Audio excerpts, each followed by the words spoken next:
So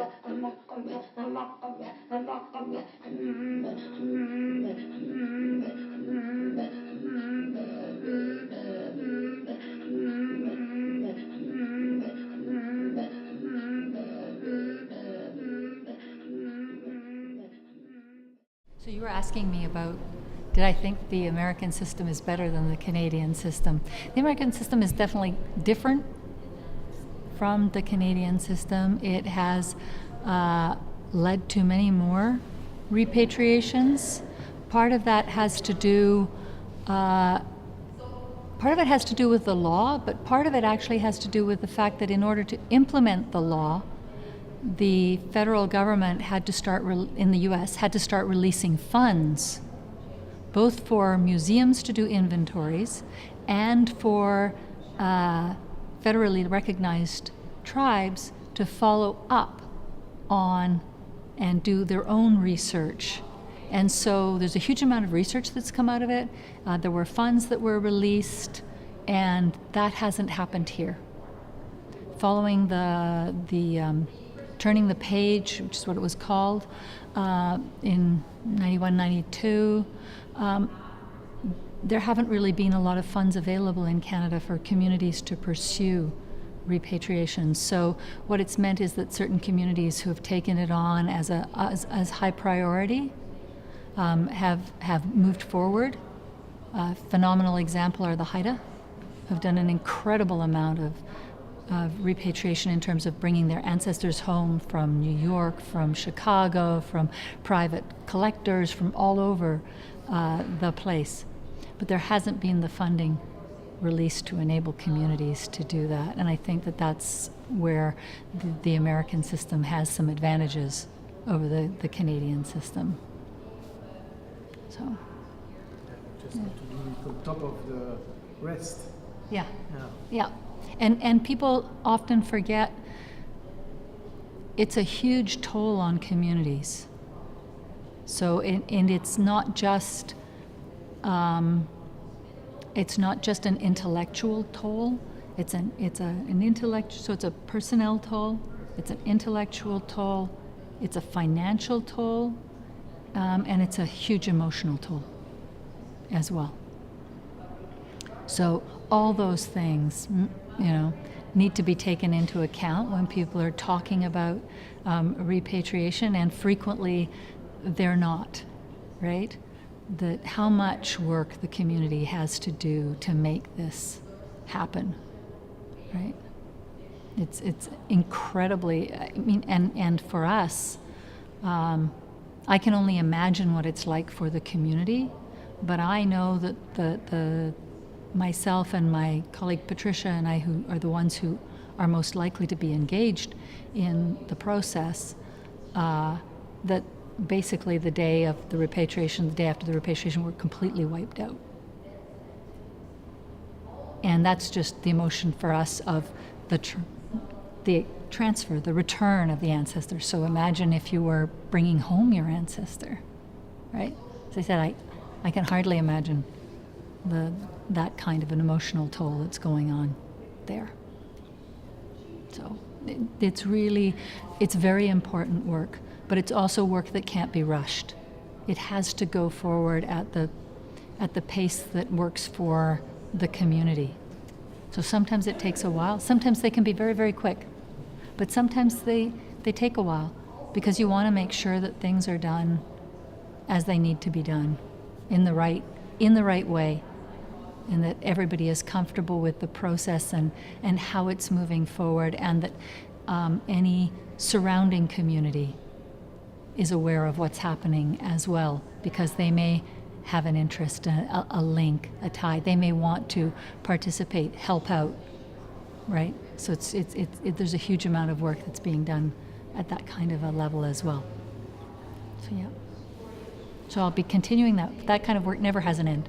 It just that goes on, and And as I said, when a community steps forward, we try to step forward too. Yeah. So, all right. That sort of brings us. It's interesting because thinking about this this. I was going to wrap up with, I think the project I was intending to wrap up with was Cesnam, the city before the city. And it has links to both the some of the themes that I've talked about before, and also to the repatriation theme as well.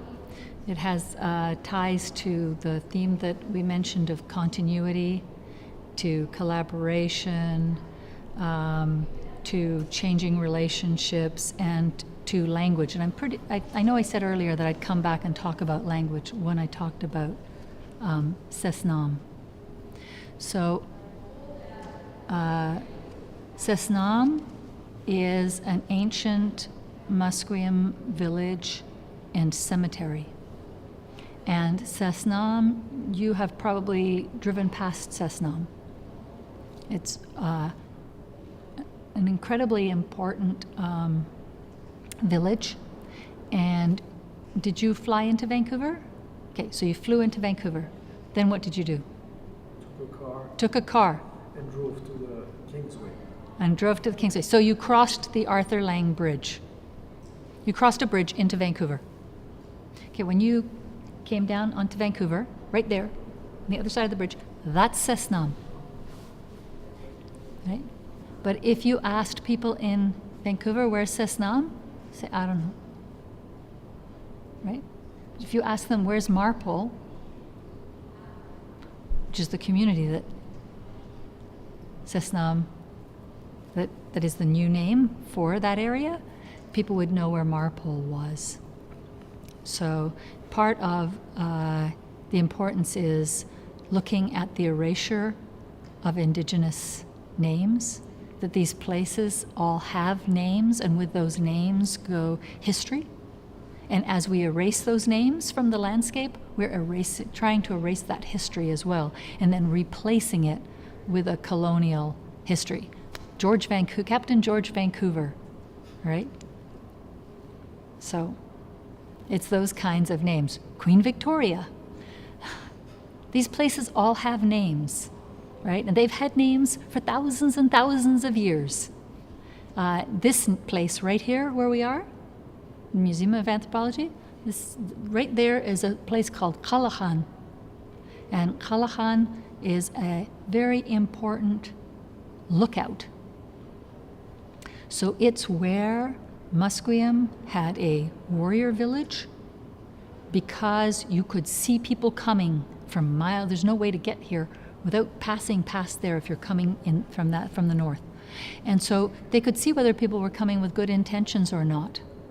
And then they could run back down to the main villages all around, not just one, lots of important big villages. They could run to the villages and let people know that, hey, there are visitors coming.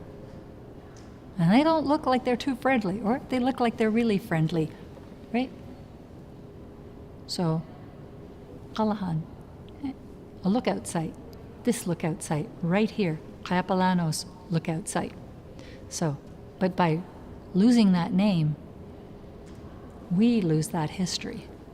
And those are the kinds of things that we need to be reinstating and looking at. So the name of the project was Cesnam, the city before the city. And that was to engage with that, to make the visitor think when they were coming to see the exhibit, I've never heard of Cesnam. What are they talking about, a city before a city? That doesn't, right? Because you want people to have their minds open when they come to see an exhibit, to be already thinking critically about what it is they're going to see. So Cesnam, an important Musqueam village and a place where ancestors were buried. It's also an important contemporary political location. People in Eastern Canada may not be so familiar with it, but in 2012, there was a plan to put a condominium right at that location. And the condominium was going to have underground parking.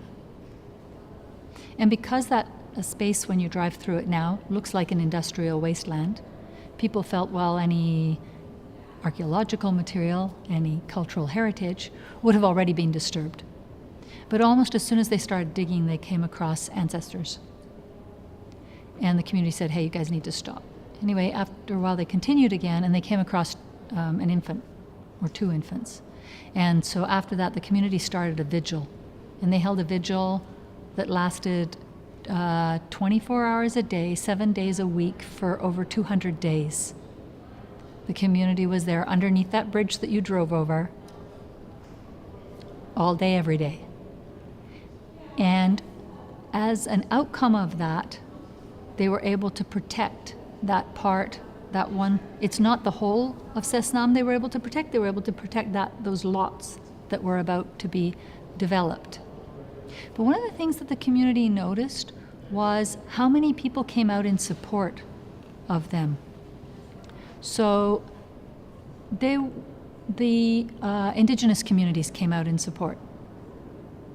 The Mohawk came in support, of course, coming out of Okanagan. The Métis came out in support. All the different communities around here came, Squamish, Tsleil-Waututh, Tsawwassen, they all came out in support.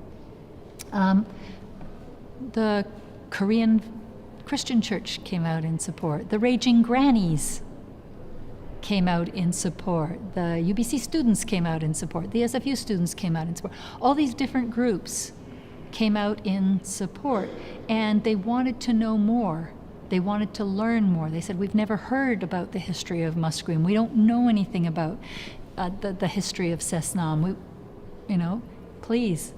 So they developed brochures that went out. And as I said, they were successful after 200 plus days of having the development ceased. And coming out of that, after that, there had been a lot of talk. There was a wonderful PhD thesis by Susan Roy, who's a historian, and it's a book called These Mysterious People. Because the way that Musqueam had been portrayed, Cesnam had been portrayed in the past was as these are mysterious people not connected to any contemporary people who lived here and created these wonderful things that come out of the ground, right? And it wasn't even called Cesnam, it was called the Great Eburn Midden or the Marpole Midden, right? And so because of that, right, that there was this sense of, oh, we don't know who these people were. They're so strange and mysterious. Of course, they were just there, Musqueam.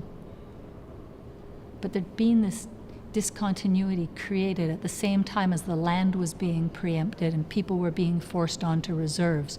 So their history was being taken away and being co-opted and being told it wasn't theirs anymore. The land, the place names were being erased from the land, and people were being shunted onto reserves. So Susan Roy had written this fabulous thesis, and a decision was made that we should do exhibits. And so we did 3 exhibits called Cesnam, the City Before the City. One here at the Museum of Anthropology, one at the Museum of Vancouver, and one down at the Musqueam Cultural Center. And I'm going to talk briefly about all 3 of them because what they did was to try to treat archaeology, what we refer to as archaeology, in a completely different way. They said, this isn't archaeology, this is our history. And let's treat it as our history, and let's talk about language. So let's talk about language in terms of the erasure of names. Let's talk about language in terms of why are people using, what does a third person mean to a visitor when they read it? Well, we know from studies that a visitor who reads a third person label takes it as an authoritative voice telling them the truth, right? And when it's in the past tense, the Musqueam lived at the mouth of the Fraser River, it's implying that they no longer live at the mouth of the Fraser River. So you create a very different relationship by using a first-person plural voice in an exhibit. You also create a very different kind of voice if you use a first person, right?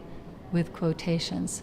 So the three exhibits are slightly different in the voices that they use. So one, that's language. The other thing that we wanted to do with language was to get people to think in different ways. So the terms artifact, object, and specimen, these are distancing words, right?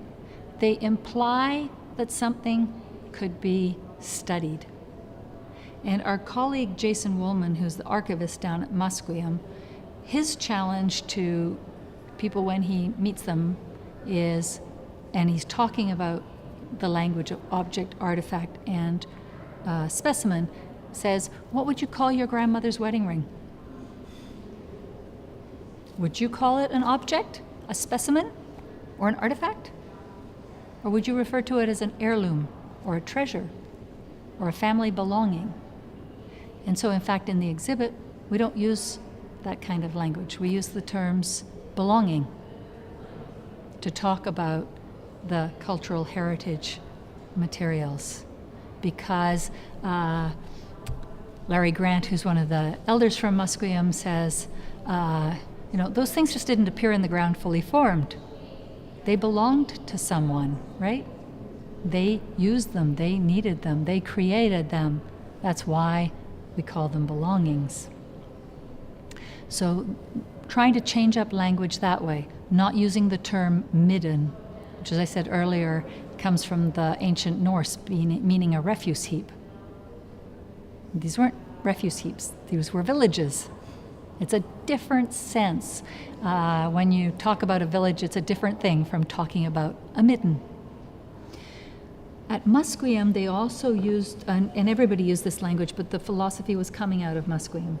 They also said, why, when people are talking about the past, we no longer use the term primitive, right? People would say, that's really not a good term. We don't use that anymore in anthropology. We don't talk about primitive peoples. Then why do we still talk about canoe makers, house builders, medicine women? Why don't we talk about shipwrights, architects, and pharmacists when we're referring to Indigenous peoples and the ways that they are in the world?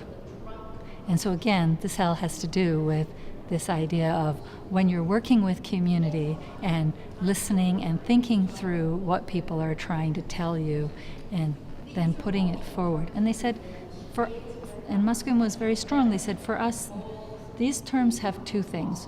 One is that they say to the public, our ancestors had this deep,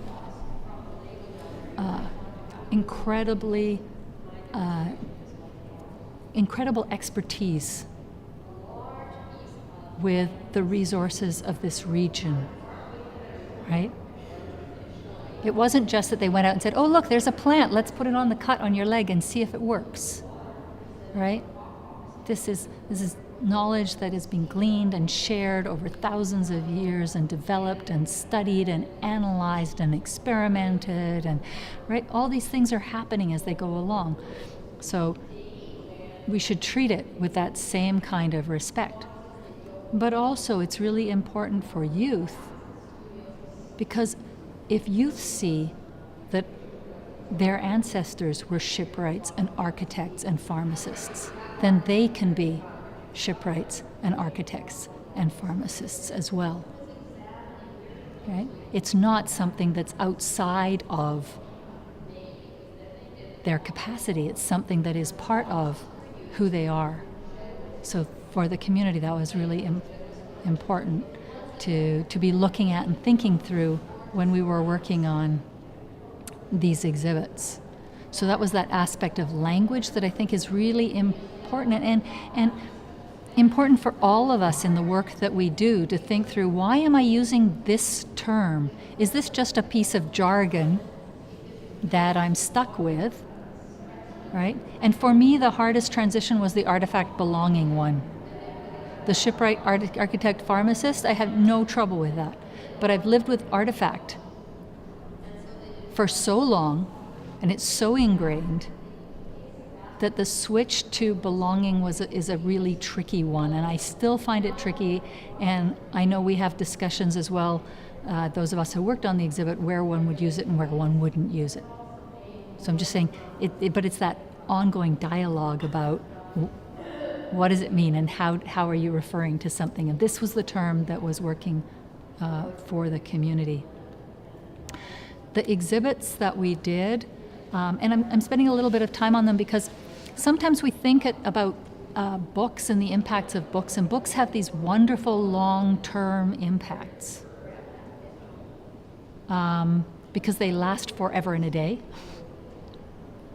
What an exhibit does that's different is that with an exhibit, even a temporary exhibit, so Cesnam, the city, before the city was here at the Museum of Anthropology for a year, we had about 130,000 people through. So it's just to say we need to be thinking about exhibits as being really important ways to mobilize knowledge and to give a broad spectrum of the public an opportunity to engage with the ways that we're thinking about anthropology and the changes in anthropology and the changing dynamics of working with communities.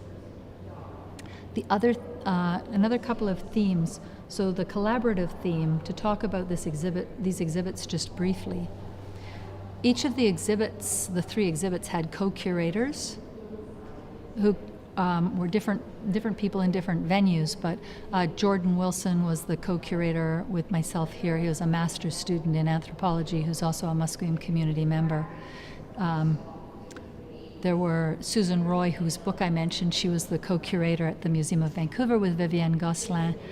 And down at Musqueam, it was Leona Sparrow, Larissa Grant, and Jason Woolman, who were the co-curators there. So we all worked together as a team on all 3 of the exhibits, but we also had a community advisory committee made up of respected community members. Along with the co-curators of the exhibits, the group that really helped us to do everything was our advisory committee, and that was made up of Dickie Lewis, Mary Roberts, Larry Grant, Howard Grant, the other Howard Grant, and Wendy Grant John. And they also made us think about silence, which I mentioned earlier, and they made us think about learning.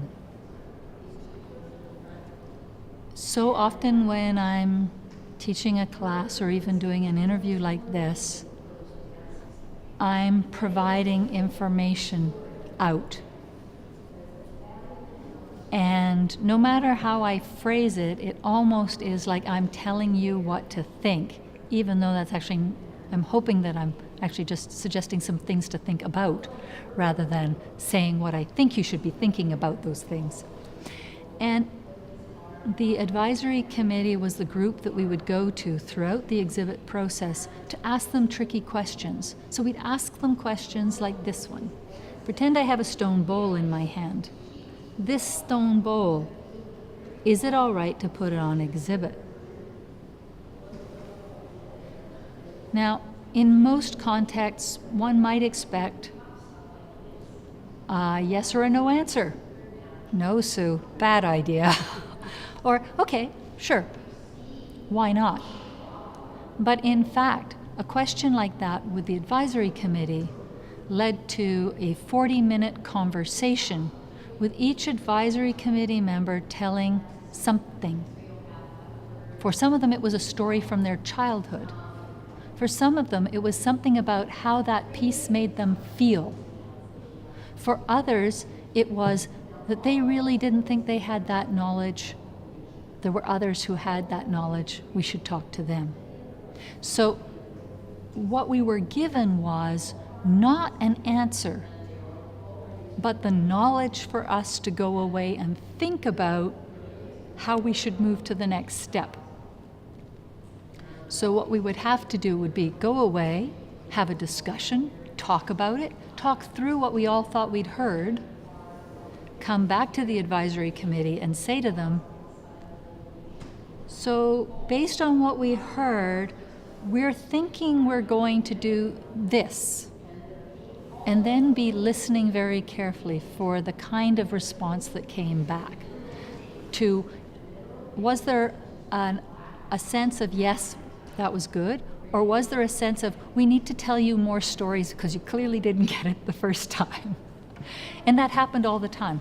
But those kinds of ways of learning, for many of us, are different from the ways that we've been trained to learn. And yet was such an invaluable point of the exhibit.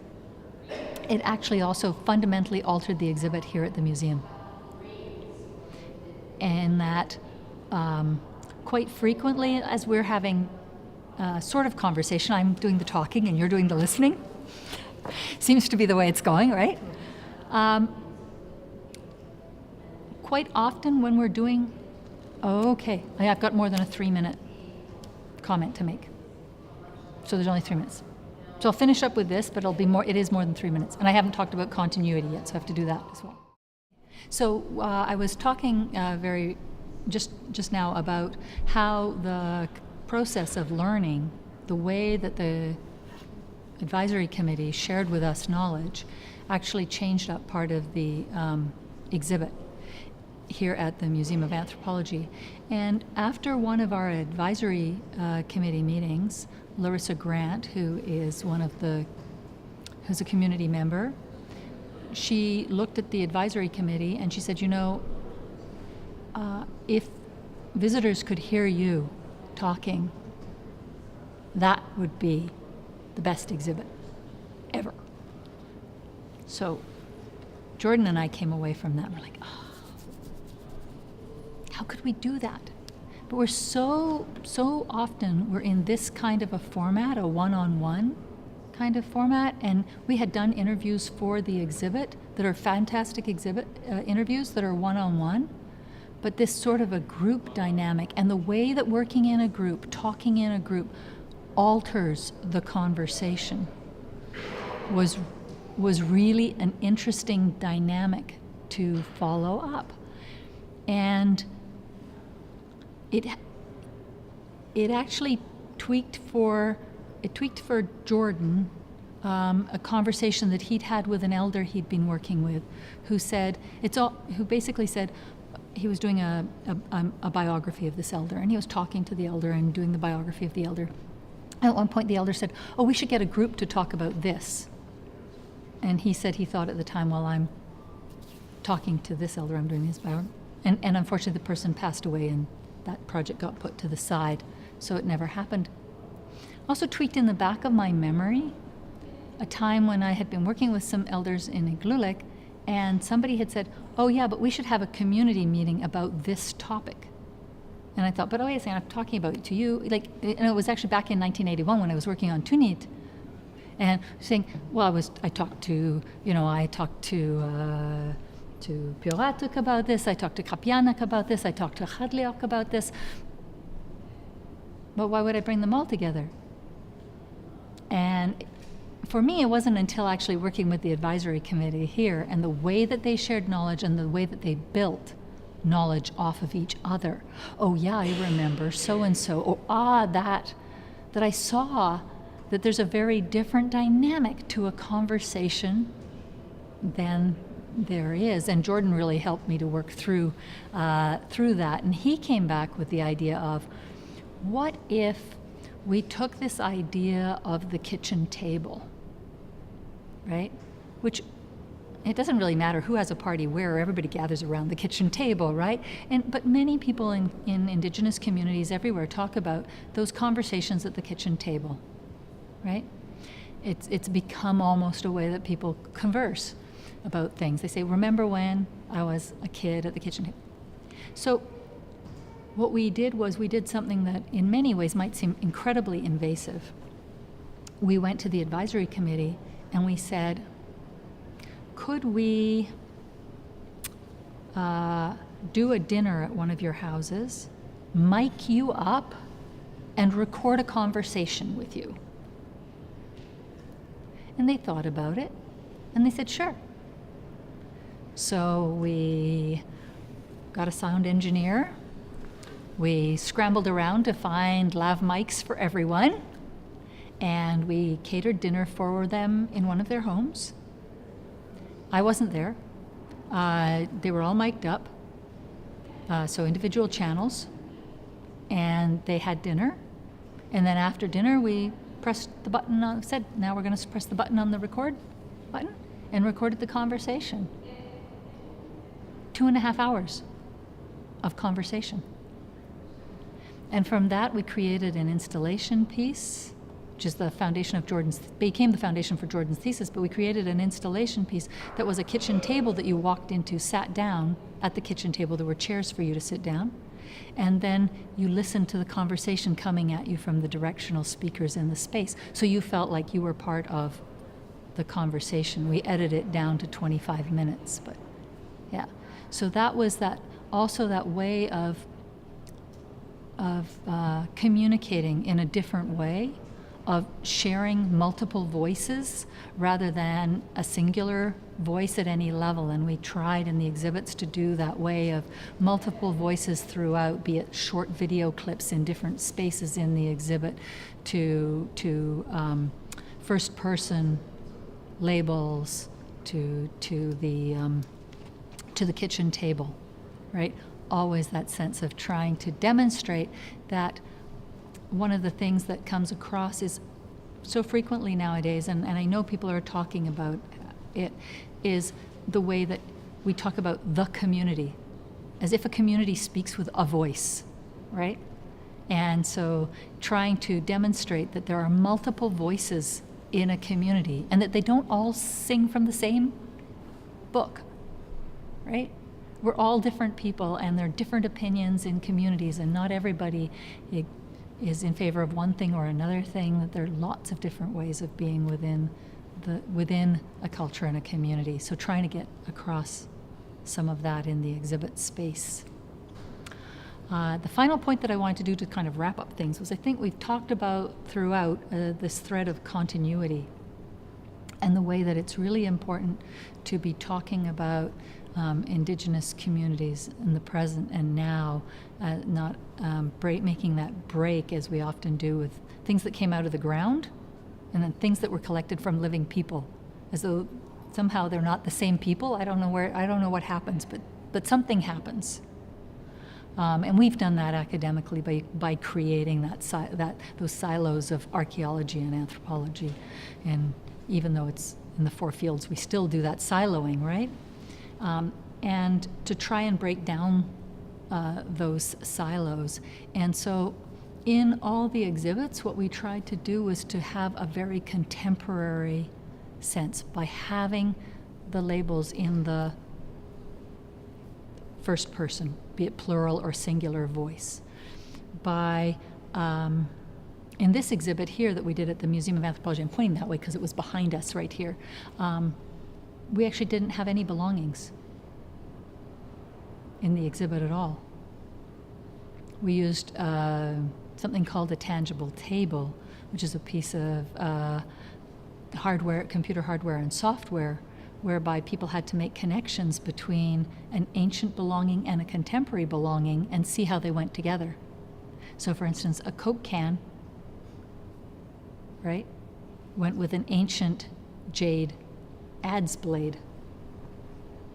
And they went together because they both talk about trade and trade networks, right? So we made these connections for people to demonstrate the continuity from the past, that people traded in the past, had these long distance trade networks, and that this continues today with people. So making all those kinds of connections and demonstrating the time depth that people have lived in this space and place was really an important thing, but also surrounding them. If you went to see the exhibit at the Museum of Vancouver, which is still on, you would actually see that the main exhibit hall, you are surrounded by community members, images of contemporary community members. They're all there holding you as you're in the exhibit space, so that you understand fundamentally that continuity between the distant past and the contemporary world. So that's a kind of a small wrap-up, right? Yeah. So some questions? Well, maybe many, but... You can have some short questions. I'll give short answers. So how would you see the work of an archaeologist or an anthropologist nowadays? With all that, what should we do? How we should change completely the approach? I think we are changing I think the approach is changing. I know for sure the approach is changing. I think, when I see some of the topics that people are discussing at conferences, there's a lot of movement in that direction, a lot of sense of, working with communities and more community members are working on sites becoming archaeologists. Archaeology it's a method, it's a toolkit that people can use, and so it's being used in great ways by all sorts of people, and so I'm not on the side. I know I have some colleagues who say people should just put the trowels down, but there are legislations that need to be rewritten. There are still huge power divides. When you look at the legislations across Canada that govern archaeology and archaeology in provinces, there are many of them that still, although they're not written this way, when you read them, when you look at how they're implemented, they favor development, right? They don't favor saving the heritage, right? Because total extraction is not necessarily salvaging the heritage, right? It's still fundamentally changing and altering that place. The knowledge is coming out, but why are we taking it out?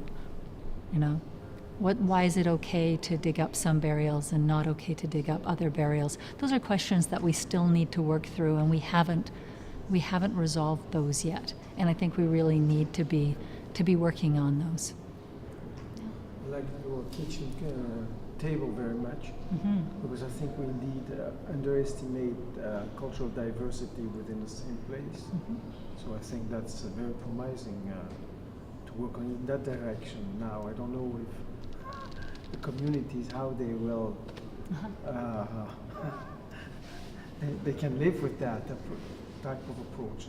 Probably they can, but at the same time I have a feeling that knowledge in many of these groups is a family matter, and I don't know to what extent we can deal with that, because you ask all the tricky questions. No, but knowledge is a family matter. I think it's really for in some communities, right? And in other communities, it's the society that you are, you become a member of when you're an adult. That is where the knowledge is stored. So it depends on which culture you're part of, but trying to understand that and work through some of that, in the way that families hold certain knowledges. But there are other things that are, part of common shared history, right? And for those kinds of things, conversations work in a really brilliant manner, because to expect that one person has the memories of everything just doesn't work, right? Yeah. So very interesting.